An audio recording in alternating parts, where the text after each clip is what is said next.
Joseph Goebbels. Não sei falar alemão, mas deve ser assim. Ele foi um filósofo e político alemão e conhecido por ter sido ministro da propaganda do governo ditatorial de Adolf Hitler na Alemanha nazista. Ele era um fanático antissemita, tão fanático que ele foi o sucessor, ainda que por um dia só, ele foi o sucessor de Hitler quando Hitler se matou.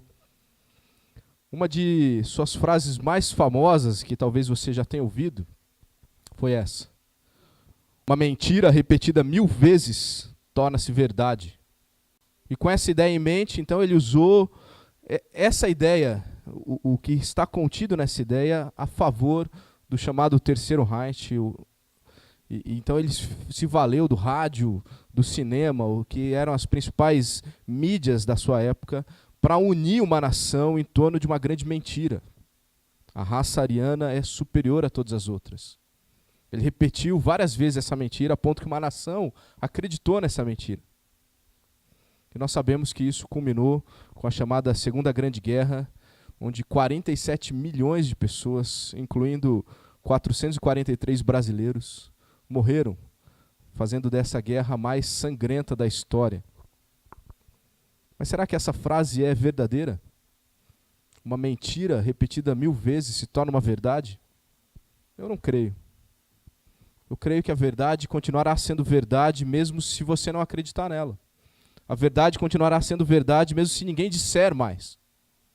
Há um provérbio judeu que diz o seguinte: com uma mentira, geralmente se vai muito longe, mas sem esperanças de voltar. A gente vive hoje mais de 70 anos depois da Segunda Grande Guerra, e eu acho que esse provérbio judeu parece soar mais verdadeiro até do que a frase de Joseph Goebbels. Os alemães foram longe demais. Atualmente, nós vivemos uma época de muitas mentiras. Mentiras anunciadas em grande escala que fazem parecer verdade. Hoje vivemos na época das fake news. E nesse momento nós temos que voltar para fontes mais seguras. Como que você sabe o que é e o que não é? Como que você decide o que é e o que não é? Qual é a sua fonte? Como cristãos, nós sabemos que a fonte mais segura do que é a verdade deve ser Deus, porque Ele diz que é a verdade. Deve ser a palavra de Deus, que também foi declarada que é a verdade. No ambiente eclesiástico, então, há uma mentira que foi afirmada milhares ou talvez até milhões de vezes ao longo da história e que leva alguns a crerem que ela é verdade por conta da sua constante repetição. Depois de Cristo, as pessoas são salvas pela fé. Antes de Cristo, as pessoas eram salvas pela lei. Você já ouviu isso? Você já disse isso? Mas o texto que nós consideraremos hoje mostra que isso não é verdade. E ainda que ela tenha sido repetida muitas vezes ao longo da história, e ainda que a gente continue repetindo, ela não se tornará verdade. Paulo afirma isso então aos Gálatas, que estavam sendo enganados e levados a crer que a salvação era e deveria continuar sendo confirmada por esforços pessoais. Mas para a gente ter certeza do que é verdade e o que não é verdade, a gente precisa de uma fonte segura. E o apóstolo, então, nesse momento da carta, ele vai para a fonte mais segura que pode haver, com a intenção de mostrar que a salvação é e sempre foi apenas pela fé na provisão divina. Então, vamos ver esse texto que traz verdades a partir da verdade, a revelação de Deus. Abra sua Bíblia em Gálatas, capítulo 3, a partir do versículo 6. Gálatas 3, 6. Diz assim, então, a palavra do Senhor. É o caso de Abraão, que creu em Deus e isso lhe foi imputado para a justiça. Sabei, pois, que os da fé é que são filhos de Abraão. Ora, tendo a Escritura previsto que Deus justificaria pela fé os gentios, pré-anunciou o evangelho a Abraão. Em ti serão abençoados todos os povos. De modo que os da fé são abençoados com o crente Abraão. Todos quantos, pois, são das obras da lei, estão debaixo de maldição, porque está escrito: maldito todo aquele que não permanece em todas as coisas escritas no livro da lei para praticá-las. E é evidente que pela lei ninguém é justificado diante de Deus, porque o justo viverá pela fé. Ora, a lei não procede de fé, mas aquele que observar os seus preceitos, por eles viverá. Cristo nos resgatou da maldição da lei, fazendo-se Ele próprio maldição em nosso lugar.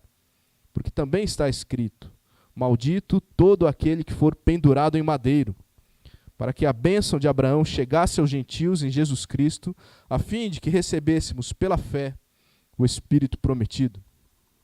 Nesse novo parágrafo, então, Paulo deixa suas duras palavras, deixa sua argumentação lógica por meio de perguntas retóricas, e ele passa a argumentar exclusivamente na Bíblia, passa a argumentar baseado nas Escrituras. Nós perceberemos que muitas citações que estão presentes nesse parágrafo, e elas têm sempre o intuito de mostrar a segurança da fonte de informação. Isso é verdade não porque eu digo, mas porque Deus disse. Durante os 9 versículos que nós lemos, há 5 referências à lei de Moisés. Isso é feito para que a argumentação não pudesse ser rejeitada por ninguém, nem mesmo por aqueles falsos mestres que afirmavam que confiavam na lei. Também nos ensina que o correto deve ser extraído sempre com mais intensidade da compreensão das Escrituras do que da sua racionalização. Quem tem a autoridade final sempre é a palavra de Deus. Essa visão, então, da Bíblia como fonte última de autoridade, ela precisa ser cada vez mais reforçada. Mas, infelizmente, ela tem sido abandonada por cristãos em nossos dias. Às vezes vale mais a experiência, vale mais o sonho, do que o que está revelado. E isso tem redundado em tristes prejuízos para a igreja. Prejuízos doutrinários, prejuízos morais. Apelar para o que o texto sagrado diz na hora de dirimir questões sejam de fé, sejam questões de conduta, é uma prática que tem que ser resgatada e tem que ser mantida pela igreja de Cristo. Deus permita, então, que seja sempre a nossa prática como igreja local. Amém? Amém. Com relação à salvação, eu creio que esse texto pode ser bastante norteador para nos trazer, então, 3 verdades absolutas. Eu creio que ele responde muito bem a pergunta: no que você acredita? Pensando em salvação, no que você acredita? Eu acredito no que a palavra de Deus afirma. E ela diz que pela fé nós somos feitos justos por Deus. Que a lei é um padrão inatingível que visa apontar para a nossa incapacidade. E que Cristo, então, nesse sentido, é um substituto perfeito. Só Ele pode substituir os nossos pecados. Sendo assim, eu quero ver com os irmãos 3 verdades absolutas sobre a salvação, sobre a palavra de Deus. A primeira delas é que a justiça é imerecida. Pode parecer estranho aqui no versículo 6, Paulo trazer Abraão para o seu argumento. Mas se a argumentação dos judaizantes que estavam ali ensinando ou confundindo na igreja da Galácia, nas igrejas da Galácia, é que a lei tinha um peso fundamental no processo de salvação, se a alegação dos falsos mestres ali era: é ótimo que você tenha fé em Cristo, isso é muito bom. Agora, para você continuar sendo aceitável diante de Deus, você precisa viver como os judeus. Esse era o ensino. Esse estava sendo o ensino confundindo e atrapalhando. Então, se o ensino era esse, nada melhor do que o apóstolo voltar à origem dos judeus, até mesmo antes da lei. E ele começa a sua análise das Escrituras aí, então, no pai dos judeus, Abraão. E a primeira citação dele, que está presente nesse versículo 6, é uma citação de Gênesis, capítulo 15, versículo 6, quando diz que Abraão creu no Senhor, e isso lhe foi imputado para a justiça. Abraão creu. Esse versículo ensina, então, claramente que foi a fé que Abraão teve que o levou a ser considerado justo diante de Deus. Não foi sujeição às regras, não foi a sua obediência, não foi a sua disposição, mas sim a sua fé. Não esqueça que Abraão viveu muito antes da lei ter sido dada. O exemplo de Abraão volta depois, quase uma década depois, a ser citado de novo por Paulo quando ele escreve aos Romanos. Nessa ocasião, aos Romanos, ele é ainda mais completo em afirmar que o grande patriarca dos judeus foi justificado somente pela fé em Deus, mesmo antes de ser circuncidado, que era uma marca fundamental para esses falsos mestres na Galácia. Eles estavam exigindo a circuncisão. E o que a Bíblia ensina é: Abraão foi considerado justo diante de Deus, mesmo antes de ser circuncidado. Você pode ler com mais calma na sua casa o capítulo 4 de Romanos. Portanto, ainda que os falsos mestres da Galácia alegassem que a circuncisão era o mínimo irredutível para se mostrar como salvo, para servir a Deus, para ser um filho de Deus, porque eles poderiam ter razão nesse sentido. A circuncisão ela veio antes da lei. Mas quando se olha para Abraão, a compreensão é clara, é que a fé continua sendo o mínimo irredutível para alguém se chegar até Deus, porque ela veio ainda antes da circuncisão. Agora, se você é um leitor mais atento das Escrituras, se você já estudou um pouquinho a vida de Abraão, você vai reconhecer que o objeto da fé de Abraão não é o mesmo que era o objeto da fé esperado dos Gálatas, não é o mesmo objeto de fé esperado de nós cristãos. Abraão, mesmo sendo velho e não tendo filhos, ele creu que nasceria uma nação a partir da sua descendência. Se você ler com mais calma o capítulo 15 de Gênesis, é isso, ele creu na sua descendência, ele creu que Deus proveria descendência para ele. Nós cristãos, os cristãos gálatas, criam que Jesus é o Filho de Deus, que morreu em nosso lugar, que ressuscitou para pagar o preço do nosso pecado e nos dá a esperança de vida eterna. Então não é exatamente o mesmo foco da fé. Parece que a comparação não é muito justa. Mas eu quero citar apenas 2 versículos de Romanos 4, que eu os desafiei a ler depois em casa, e eu creio que eles vão nos ajudar muito na compreensão dessa comparação que Paulo está fazendo aqui entre Gênesis 15:6 e Gálatas 3:6. Romanos 4, versículos 20 e 21, diz o seguinte: mesmo assim, Abraão não duvidou, nem foi incrédulo em relação à promessa de Deus, mas foi fortalecido em sua fé e deu glória a Deus, estando plenamente convencido de que ele era poderoso para cumprir o que havia prometido. Abraão creu no que Deus prometeu. Dependente do que Deus prometa, você pode crer. Por quê? Porque Deus é capaz de cumprir tudo o que ele promete. Abraão creu no que Deus prometeu. Abraão creu na capacidade de Deus para cumprir o que promete. É dessa mesma forma que os cristãos devem agir pela fé. Crer no que Deus prometeu. Deus prometeu redenção em Jesus Cristo. Deus prometeu vida eterna e ele tem poder para isso. A promessa da descendência foi ilustrada para Abraão, ele não viu, mas ela foi ilustrada para ele. Da mesma forma que no começo desse capítulo, Paulo afirma que a cruz foi ilustrada para os Gálatas. Da mesma forma que o dia que você ouviu o Evangelho e compreendeu, a cruz também foi ilustrada para você, te dando certeza da eternidade. Você não viu a crucificação, eu não vi. Talvez quando você puxe muito em sua mente como foi a crucificação, você vai se lembrar do filme do Mel Gibson. Mas você não viu a crucificação. Você não viu a eternidade. Mas você pode crer confiadamente no Deus que não mente e que é todo poderoso para cumprir o que promete. Então, nesse aspecto, a fé de Abraão e a fé dos cristãos, elas se harmonizam plenamente.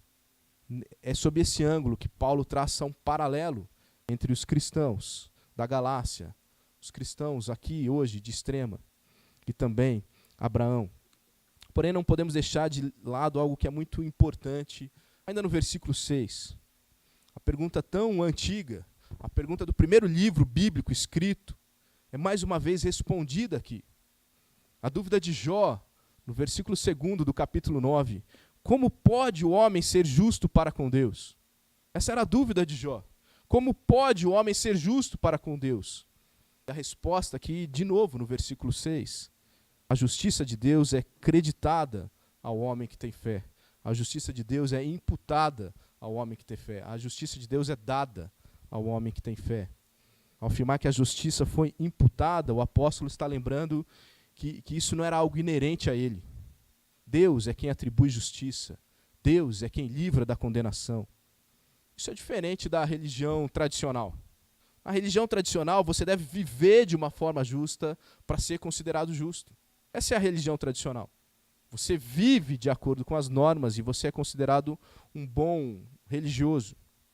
Mas a religião cristã afirma que nós continuamos sendo ímpios. Mas Deus nos considerou justos através da fé que Ele mesmo nos deu. Não se trata de uma dívida que você pagou, mas sim de uma dívida que foi decidido não mais ser cobrada de você. Como afirma claramente Colossenses 2,14, quando diz: o escrito de dívida que era contra você foi cancelado. É como um bandido no julgamento. Imagine um criminoso, sem dúvidas de que ele é um criminoso. Foi preso em flagrante, há muitas testemunhas, e ele vai para o julgamento. E no julgamento todas as argumentações são em favor da condenação. Mesmo o advogado de defesa não tem muitas esperanças, está ali simplesmente tentando diminuir a pena, porque sabe que ele vai ser condenado. Depois de todas as evidências apresentadas, o veredito do juiz é culpado, vai para casa. É mais ou menos isso que Deus fez por nós. Eu e você somos culpados, mas Ele está olhando para nós pelo sangue de Jesus Cristo e nos mandando para casa, ou nós estamos esperando, né, o dia que iremos definitivamente para casa. O que precisa sempre estar claro para nós é que nós não purificamos a nossa vida. Nós não fazemos por merecer a justiça que foi atribuída a nós. Nós a recebemos enquanto ainda pecadores. Dessa forma, é óbvio que os verdadeiros filhos de Abraão não sejam mais os etnicamente judeus, nem aqueles que se submetem ao ritual da circuncisão, ou aqueles que se submetem a praticar a lei de Israel, mas aqueles que creem em Deus. Assim são, então, aqueles que são da fé, como o apóstolo vai dizer. Eu sou alguém da fé. O cristão é alguém da fé. Ser da fé é ter a fé como elemento básico. Pela fé nós entramos no reino de Deus, mas pela fé nós também vivemos nesse reino. É marca do cristão ter fé na provisão divina, ter fé na resposta da oração, ter fé na ação de Deus que transforma pessoas. Eu tenho um amigo que diz que não acredita que pessoas mudem. E todas as vezes ele quer me trazer algum exemplo para dizer que as pessoas não mudam.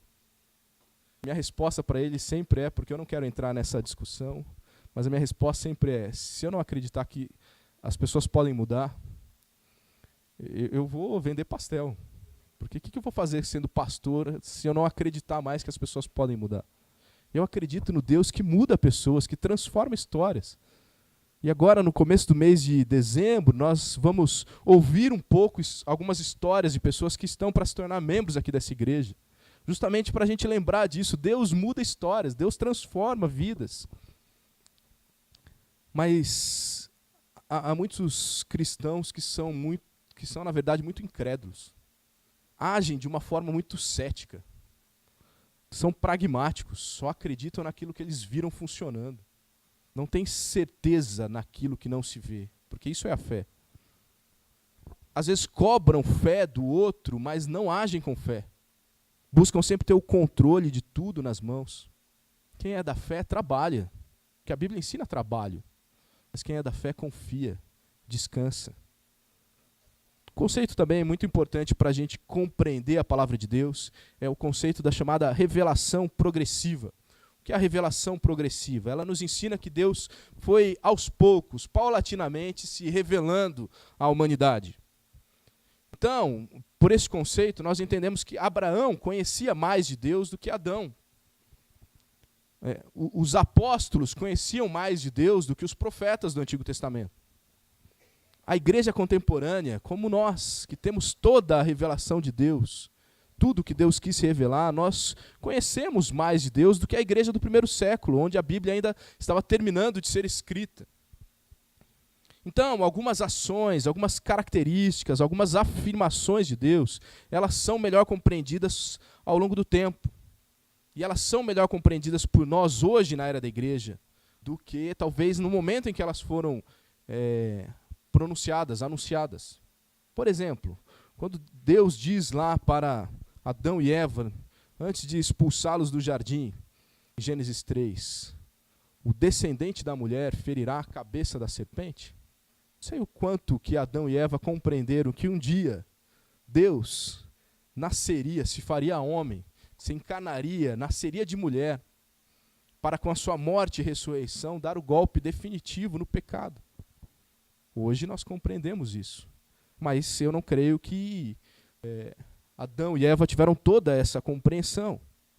Deus permaneceu, então, se revelando até a conclusão das Escrituras, até a escrita do livro de Apocalipse, onde ele encerrou não toda a revelação sobre quem ele é, mas tudo que ele quis se revelar e tudo que ele entendeu ser suficiente para nós.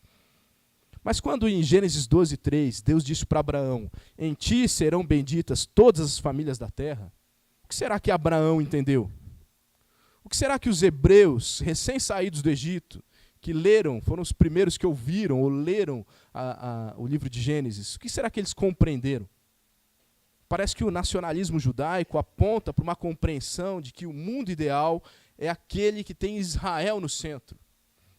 Israel tenta até os dias de hoje viver dessa forma, como o centro do mundo.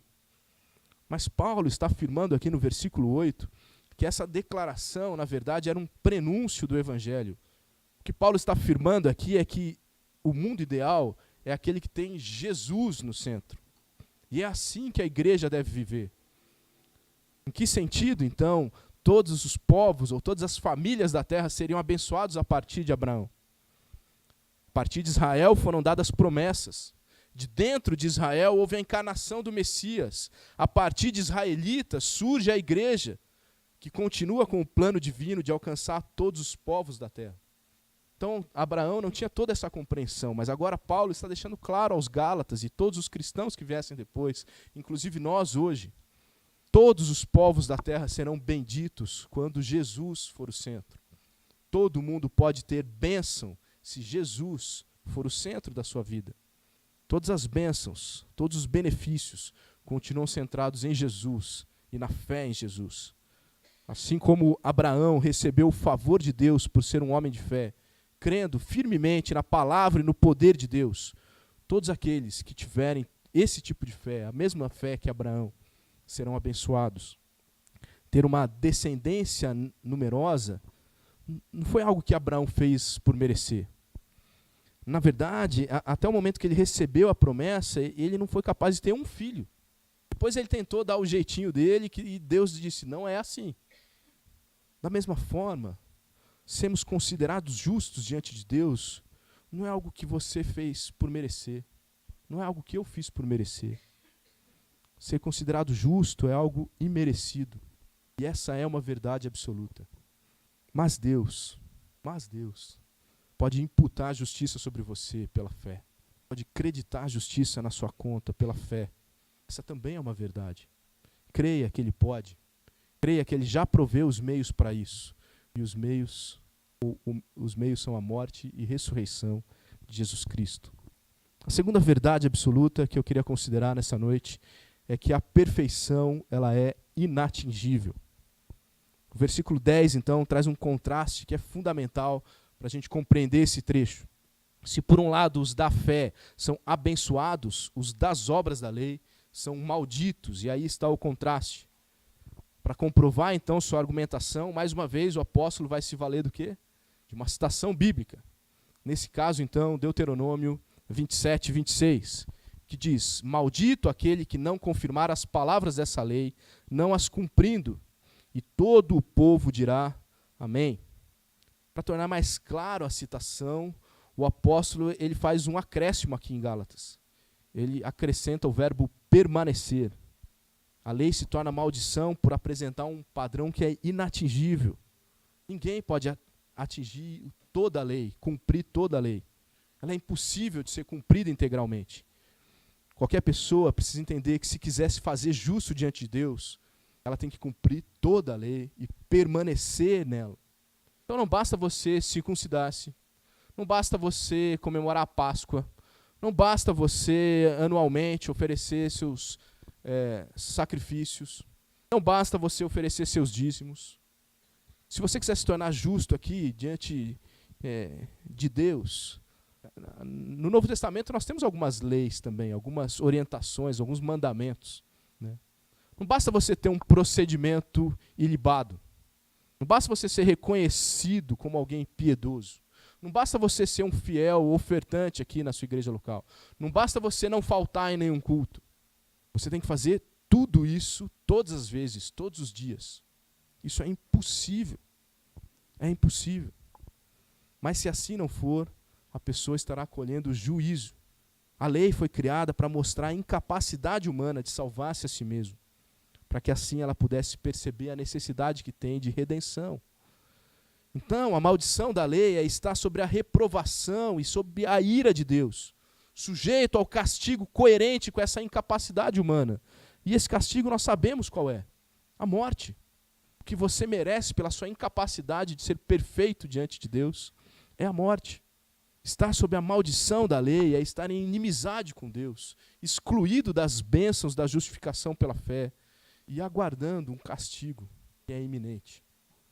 Hoje em dia muito se fala sobre maldição, cultos para quebra de maldição, sessões de descarrego, orações poderosas, correntes. A primeira coisa que eu acho muito engraçado nisso é que os termos eles são todos estranhos à igreja, né? Eles são termos ligados a outros rituais de culto aí, de origem africana. Não tem nada a ver com igreja. Descarrego, sessão, corrente. Mas há isso em muitos contextos aí, ditos igreja. Por quê? Porque a maldição ela é quase sempre entendida como algo visível. Talvez a sua maldição seja uma doença. E daí você fica doente, em vez de você procurar um médico, você procura o obreiro. Porque você tem que determinar a cura na sua vida. Talvez a maldição é compreendida como incapacidade de manter um bom relacionamento. E se seu casamento está em pé de guerra, é uma maldição. E você precisa lá de um óleo que quebre a maldição. Talvez a maldição seja a sua incapacidade de prosperar financeiramente. Você não consegue trocar de carro. Sua carreira não deslancha. Você precisa quebrar isso. Mas o que nós vemos aqui em Gálatas é que maldição não tem ligação com essas coisas. Na verdade, pode haver malditos que estejam com toda a saúde indo para o inferno. Pode haver malditos que estão indo com um ótimo casamento para condenação eterna. Pode haver malditos que estão cheios de dinheiro, cheios de patrimônio, mas andando para cada vez mais longe de Deus, e isso eternamente. São malditos porque não podem se fazer justos. E essa é a maior condenação que pode existir. Eu creio então ser relevante perguntar: pelo que eu vivo? Pelo que você vive? A sua vida está baseada no quê?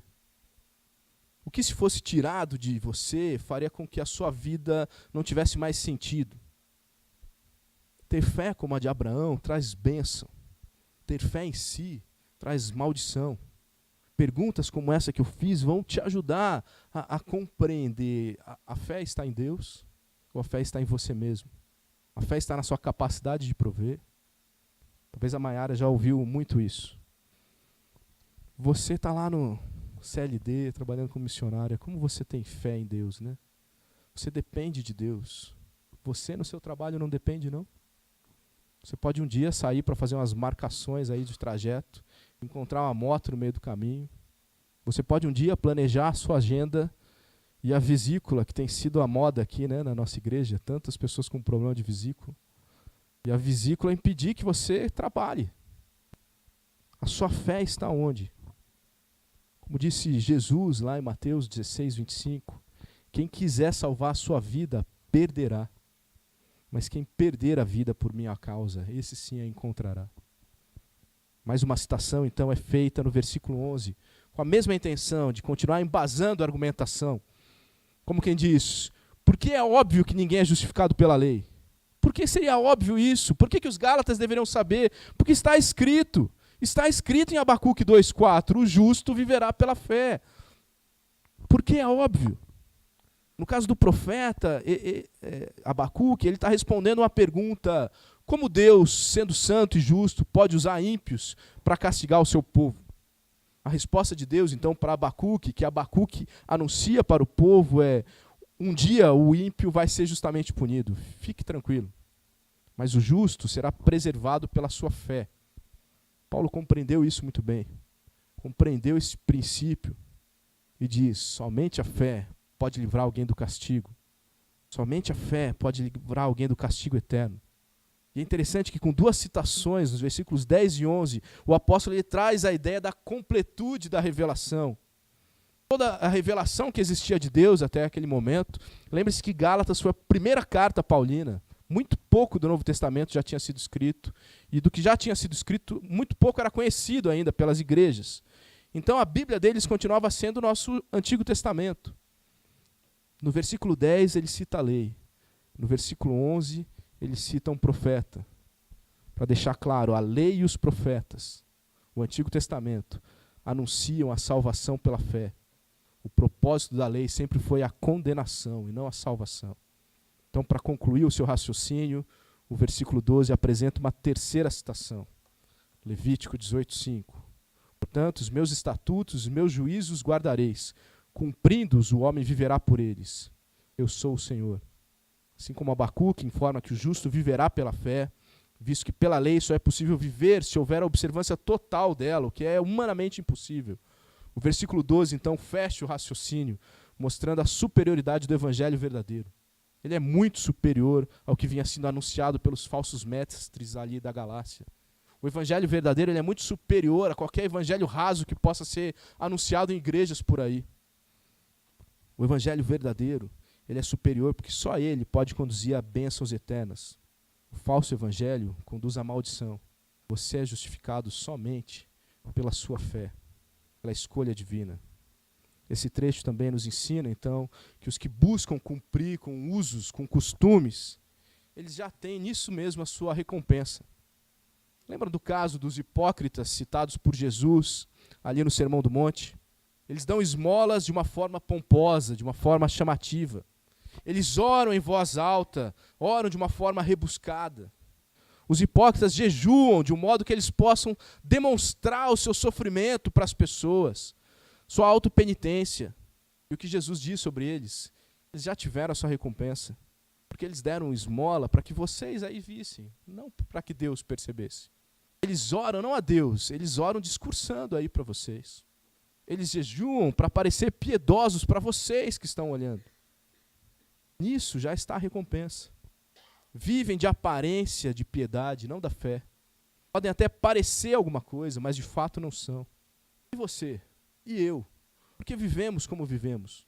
Você se esforça para parecer piedoso? Ou a sua fé em Deus é o que tem realmente conduzido a sua vida, as suas atitudes? Você abre mão de comportamentos diante das pessoas para ser percebido, para ser notado? Ou você age sempre de forma coerente, porque a sua fé te impulsiona a isso? Cuidado, cuidado. Você pode estar já recebendo a sua recompensa imediata. Cuidado, porque os que estão recebendo a recompensa imediata serão eternamente malditos. Viva pela fé, que as suas atitudes brotem de um coração transformado pela fé. Assim, a maior bênção para a sua vida ainda está por vir. Uma eternidade ao lado do Deus vivo e verdadeiro. Atingir a perfeição por meio de esforços pessoais é algo inatingível. E essa também é uma verdade absoluta. Não tente seguir por esse caminho, vai ser perda de tempo. Mas Deus pode imputar justiça sobre você pela fé. Essa também é uma verdade. Creia que Ele pode e que Ele já proveu os meios para isso. A morte e ressurreição de Jesus Cristo. A terceira verdade absoluta é que Cristo é insubstituível.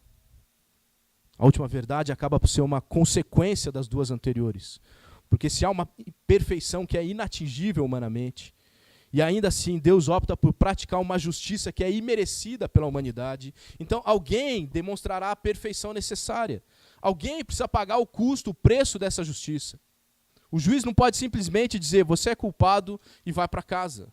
Ele precisa dizer, você é culpado, vai para casa, mas você vai para a cadeia. Alguém precisa pagar esse preço. E essa, então, é uma das obras de Jesus Cristo. O sacrifício de Cristo na cruz redime o homem da maldição que a lei anuncia. Dessa forma, Jesus mesmo se faz maldição em nosso lugar, quando ele assume para si as consequências previstas na lei. Nós sabemos que ele assumiu mesmo, a ponto de na cruz dizer, Deus meu, por que me desamparaste? Estou distante Deus virou as costas para mim. Versículo 13 apresenta mais uma citação bíblica. Deuteronômio 21, 22 e 23. Capítulo 21, versículos 22 e 23. Esses versículos ensinam que se alguém cometesse algum desvio da lei, que era passível de pena de morte, a pessoa, depois da condenação, e a condenação normalmente era por apedrejamento, essa pessoa ela deveria ser pendurada em um madeiro, que normalmente seria uma árvore, a pessoa seria pendurada numa árvore. Mas poderia ser um poste, poderia ser uma cruz, uma trave. Mas o objetivo é que essa pessoa fosse exposta publicamente durante um dia. Isso servia como um sinal, como uma advertência. Todos que vissem a pessoa pendurada se lembrariam da seriedade da lei. Não dá para descumprir a lei. Ela pode custar a vida. Também se lembrariam que essa pessoa se tornou maldita, digna de morte. Ela foi justamente executada por conta da sua transgressão à lei. Então Paulo faz essa associação. Ainda que não fosse um transgressor, o Cristo crucificado anuncia a transgressão.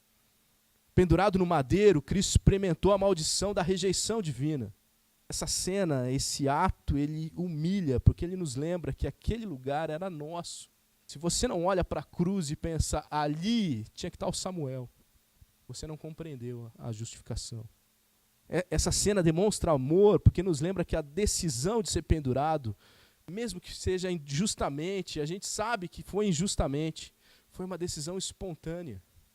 Afirma a justiça definitiva de Deus, porque o pecado não ficou impune, mas ele tornou maldito aquele que tinha poder para vencer a morte. Com essa atitude, ele pode salvar todos os eleitos de Deus para uma vida plena. Olhe para a cruz com esse sentimento, eu tinha que estar ali, mas a justiça foi me dada. Uma vez que a própria lei anuncia a maldição sobre todos que fracassam nesse cumprimento das suas regras, uma vez que todos nós estamos sob essa maldição, ninguém satisfaz as exigências da lei, só resta uma alternativa.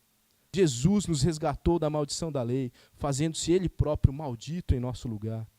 E o texto é claro em afirmar que tudo isso foi feito em nosso lugar, ou seja, em nosso favor. Ele recebeu a maldição que nós merecíamos, para que a gente pudesse receber a bênção que Ele merecia.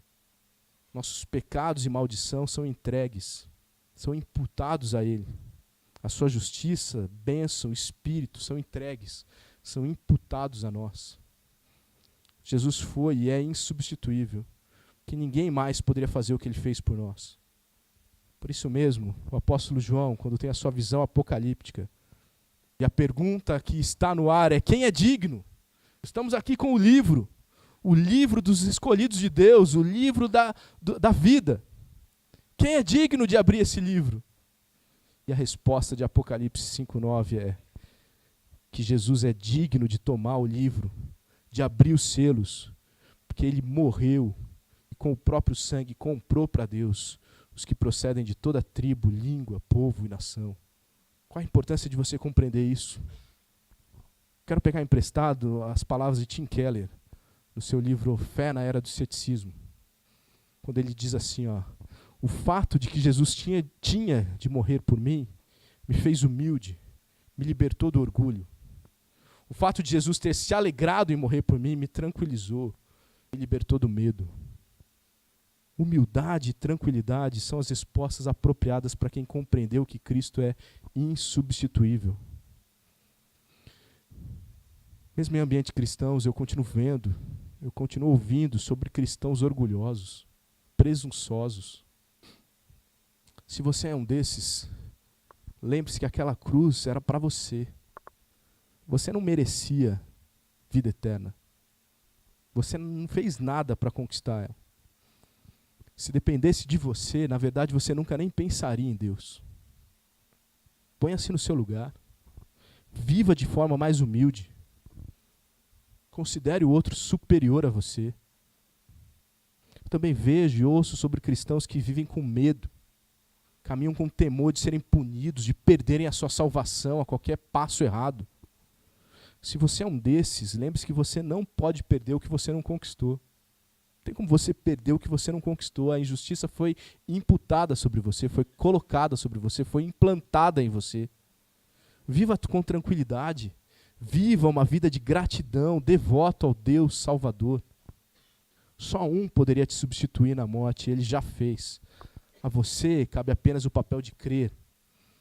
Um papel tão pequeno, tão simples, que as pessoas nem acreditam. Não é possível que tanto benefício seja acessado por algo tão simples. Cristo é insubstituível como resgatador, como libertador, como salvador. Essa é uma verdade absoluta. Através do sacrifício dele, somente através do sacrifício dele, Deus pode imputar justiça sobre você pela fé. Creia que ele pode. Creia que ele já proveu os meios para isso. A morte e ressurreição de Jesus Cristo. 3 verdades absolutas. São verdades não porque foram repetidas muitas vezes ao longo dos anos. São verdades não porque as pessoas se acostumaram a ouvir. São verdades não porque membros dessa igreja têm acreditado nela ao longo dos anos. São verdades porque brotam de Deus, estão reveladas na palavra de Deus. Então, não podemos esquecer que a justiça é imerecida pela humanidade, que a perfeição esperada por Deus ela é inatingível. Mas para isso, Cristo, o insubstituível, foi enviado em nosso lugar. Você pode contestar essas verdades. Você pode duvidar delas. Você pode negá-las quanto tempo quiser. Você pode negá-las até o último dia da sua vida, mas elas não deixarão de ser verdade. As boas novas de Jesus é que você, sendo incapaz de se relacionar com o Deus Santo por conta do seu pecado, não precisa permanecer condenado à morte, preso nas suas tentativas vãs de se tornar justo por si mesmo. As boas novas de Jesus anunciam que o único que podia resolver o seu problema já resolveu. Não porque ele merecia, mas porque ele te amou, porque ele te escolheu, porque ele veio te buscar. Eu creio que não há forma melhor de encerrarmos esse período do que celebrando um Cristo que é insubstituível. O Cristo que é digno de abrir o livro da vida, porque com seu próprio sangue ele comprou para Deus, que para nós seria impossível. Ele nos deu uma justiça que nós nem merecemos. Digno é o Cordeiro que foi morto. Santo, santo ele é. Um novo cântico ao que se assenta sobre o trono.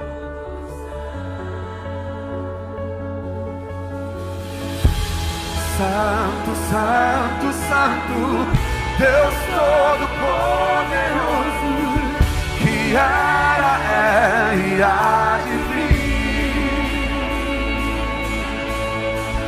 Com a criação eu canto louvores ao Rei dos Reis. És tudo para mim e eu te adorarei.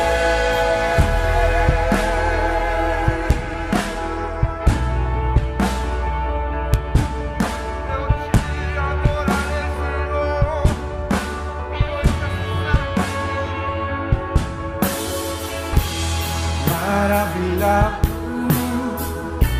extasiado, é alumbramento.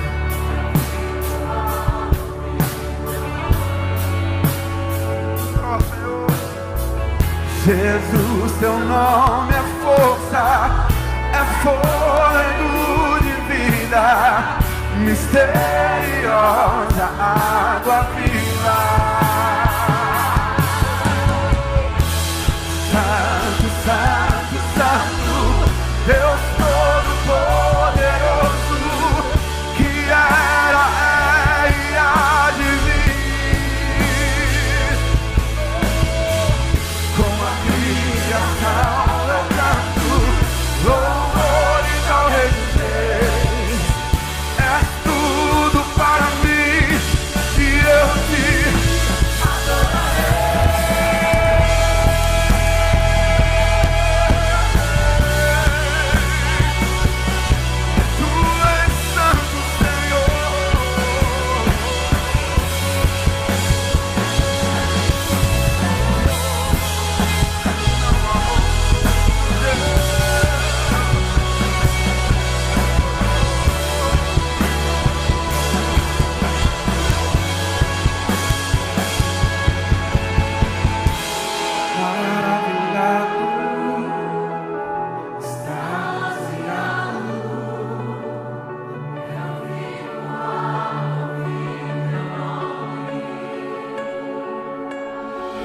Jesus, teu nome é força, é fôlego para o nosso país.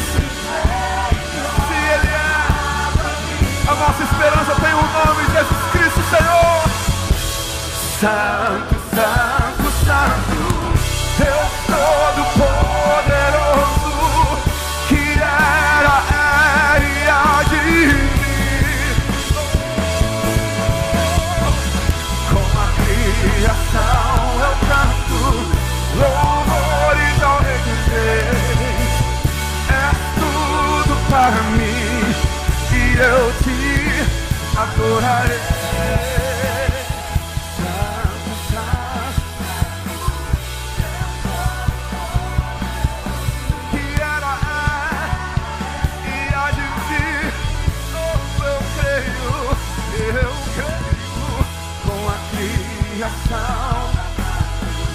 Louvores ao Rei dos Reis, és tudo para mim e eu te